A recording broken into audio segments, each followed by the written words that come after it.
galera, bem-vindos ao canal Estudando Engenharia. E neste vídeo eu vou falar um pouco sobre os diagramas de cortante e momento que ocorrem nas vigas isostáticas. Os tipos de vigas que podem aparecer nos exercícios são mais ou menos esses aqui que eu estou mostrando na tela para vocês. Tirando essa viga de Geber, porque tem como fazer bastante variações nela por causa dessas rótulas aqui, então dá para variar muito.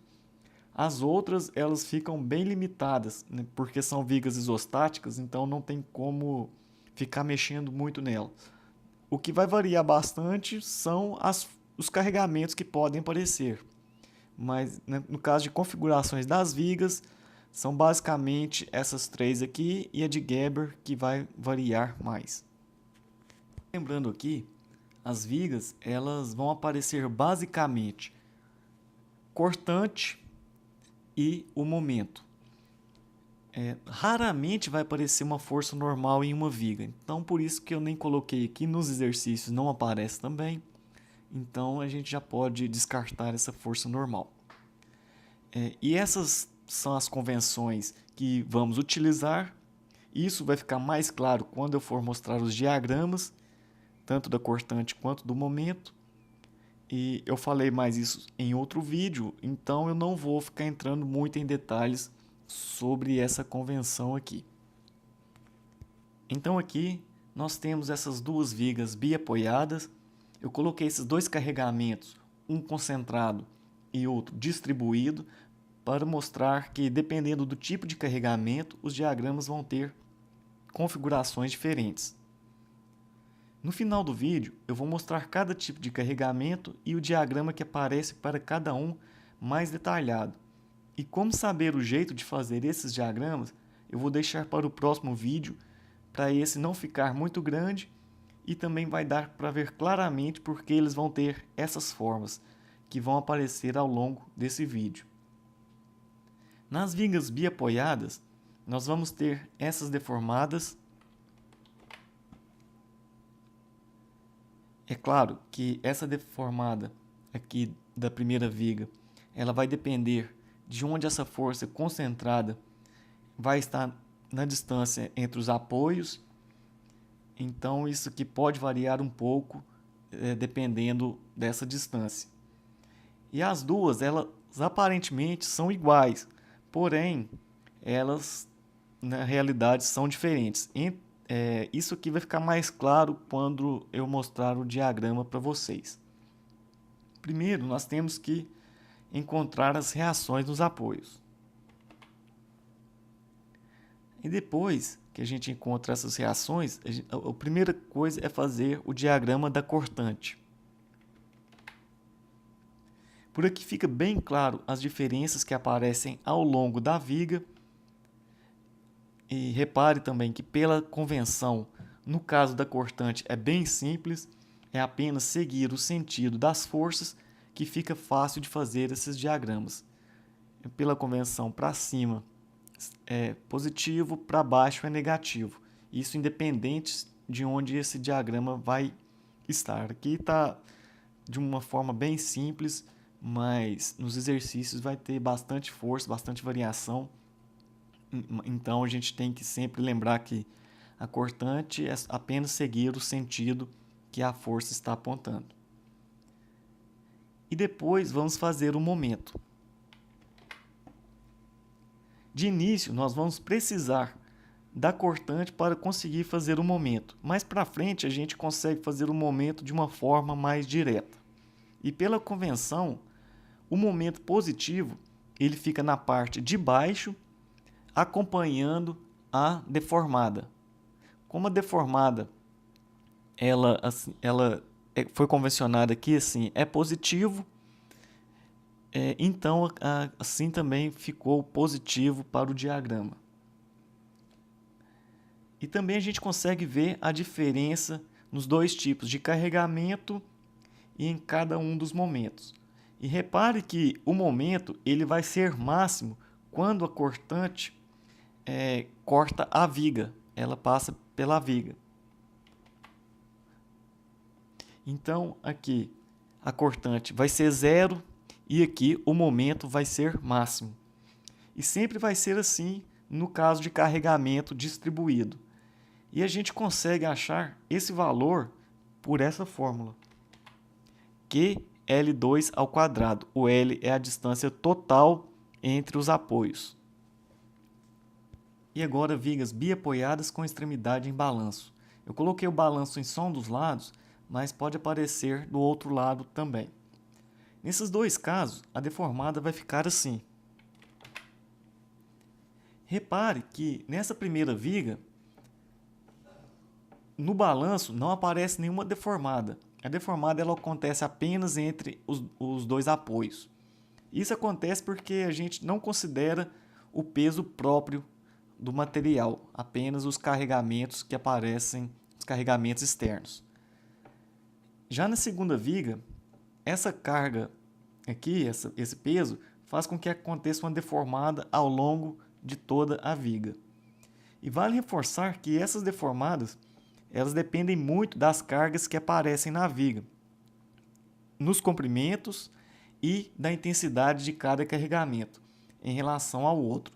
Se tivesse uma carga aqui entre esses dois apoios muito grande em relação a essa força, poderia fazer com que essa parte tendesse a subir, como essa aqui da primeira viga, mesmo que ela estivesse sendo tracionada a parte superior e comprimida a parte inferior.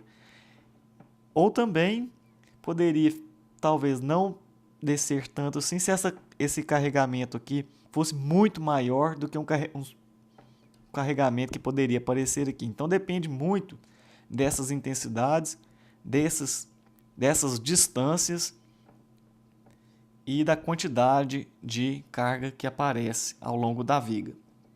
Então, encontrando as reações dos apoios, fazendo o diagrama da cortante para cada um dos casos. Repare que nessa primeira viga a parte em balanço ficou aqui 0, isso porque não consideramos o peso próprio, como eu tinha dito antes.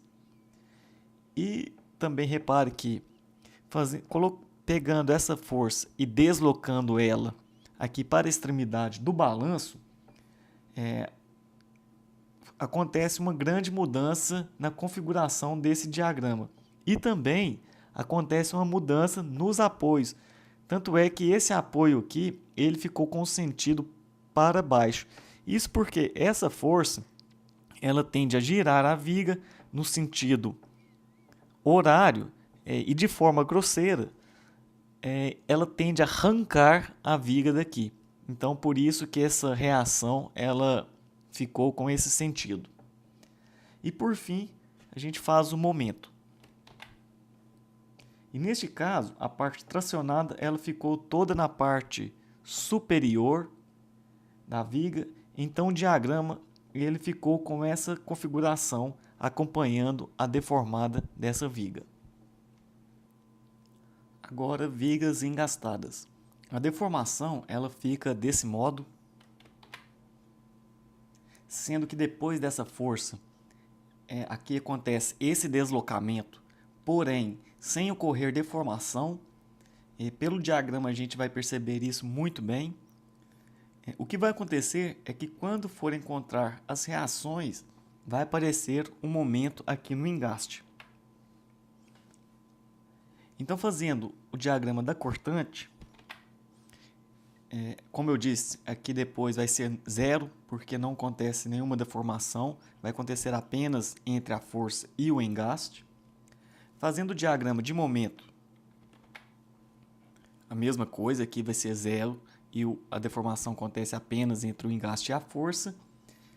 E uma outra coisa aqui também que a gente tem que perceber é que esse momento ele está no sentido anti-horário. E então a gente começa esse diagrama com o sentido para cima. E também pela deformação a gente consegue perceber que o momento ele está tracionando a parte superior e comprimindo a parte inferior. Então aqui ele está todo negativo, está todo na parte de cima do eixo. Vigas de Geber. Nesse modelo de vigas, eu coloquei mais carregamento até mesmo para mostrar uma deformação em um diagrama mais trabalhado. A deformação nessa viga, ela vai ficar desse modo, deixando bem claro que para encontrar essa deformação eu fiz pelo FTools, então ficou com essa configuração pelas cargas que eu apliquei lá. Se essas cargas tivessem outra intensidade, mantendo o comprimento, poderia ocorrer uma deformação diferente. A gente vai encontrar as reações nos apoios, eu esqueci de colocar o desenho aqui, e depois fazer o diagrama da cortante. Feito o diagrama da cortante, a gente faz o diagrama do momento. E o que temos de observar de importante nessa viga, que possui essas rótulas, eu vou fazer uma marcação aqui para facilitar. As marcações, nesse primeiro caso aqui, dessa marcação aqui, onde está verde, é o caso onde a cortante passa pela viga, então aqui é 0, porém, aqui nesse pedaço, aqui é onde vai ser o momento máximo. Como eu disse antes no exemplo anterior.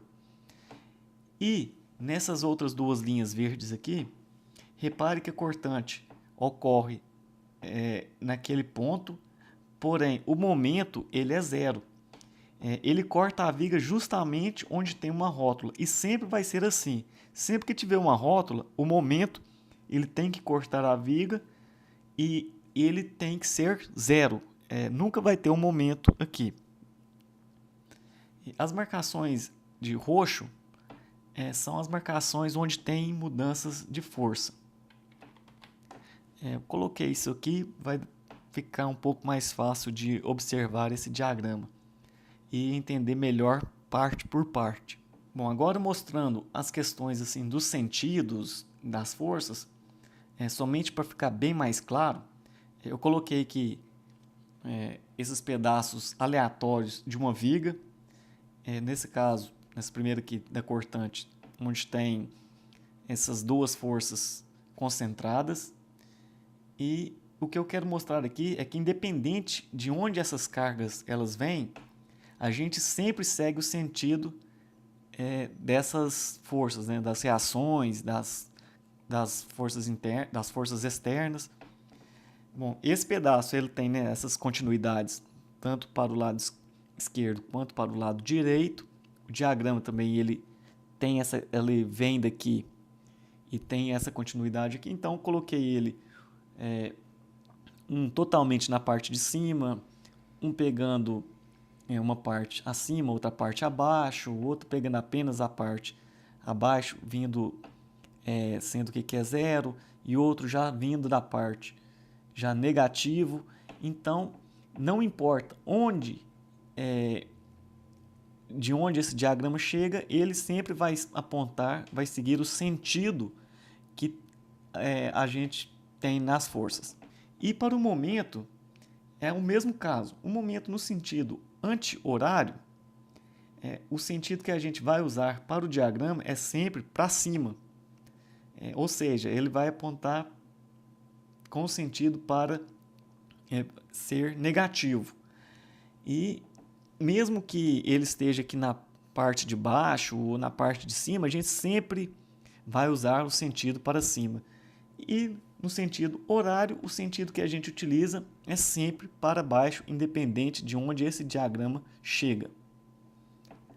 E às vezes o que confunde um pouco no início é que quando a gente está começando essa matéria, é que quando a gente faz a somatória para encontrar as reações, a gente utiliza o sentido horário como negativo, e aqui quando a gente vai fazer o diagrama, ele fica com o sentido para ir para o lado positivo do eixo.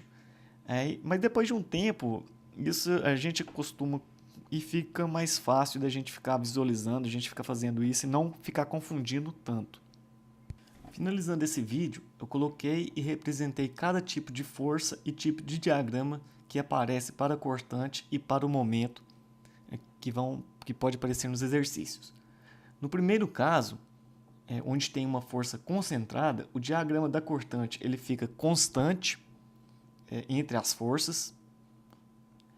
e linear para o momento. Quando o carregamento ele é distribuído, aí a cortante fica linear e o momento fica com uma curva de segundo grau, onde aqui seria o momento máximo. Quando tem um momento concentrado aqui na viga, na cortante ele não vai ter uma influência para variar esse diagrama. Quando esse diagrama passa pelo momento concentrado, é claro que esse momento ele vai ter influência nas reações, mas aqui a gente pode perceber que o momento ele fica constante, independente se esse momento tivesse aqui, tivesse outro momento aqui, então não ia variar esse diagrama. Porém, já no diagrama de momento, é óbvio que isso vai causar uma variação. E essa variação, vamos dizer que seria uma quebra de direção do diagrama, que vem antes do momento. Essa mudança de direção vai depender se é horário ou anti-horário, e para saber se vai ser para cima ou para baixo. Nesse caso, o sentido então ficou para baixo, pois aqui era no sentido horário. E aqui teve essa quebra de direção, aqui seria, se não tivesse esse momento, aqui ia continuar até tivesse outra força para mudar essa direção. E pode também ocorrer de ter um carregamento linear. Nesse caso, a cortante ela é uma curva de segundo grau e o momento ele vai ser uma curva de terceiro grau. E isso que eu estou falando de constante, linear, segundo grau, terceiro grau, no próximo vídeo eu vou mostrar o porquê isso acontece. Aí vai ficar bem mais claro, vai ficar bem mais fácil de entender todo o contexto. Bom, então é isso aí, pessoal. Valeu e até o próximo vídeo.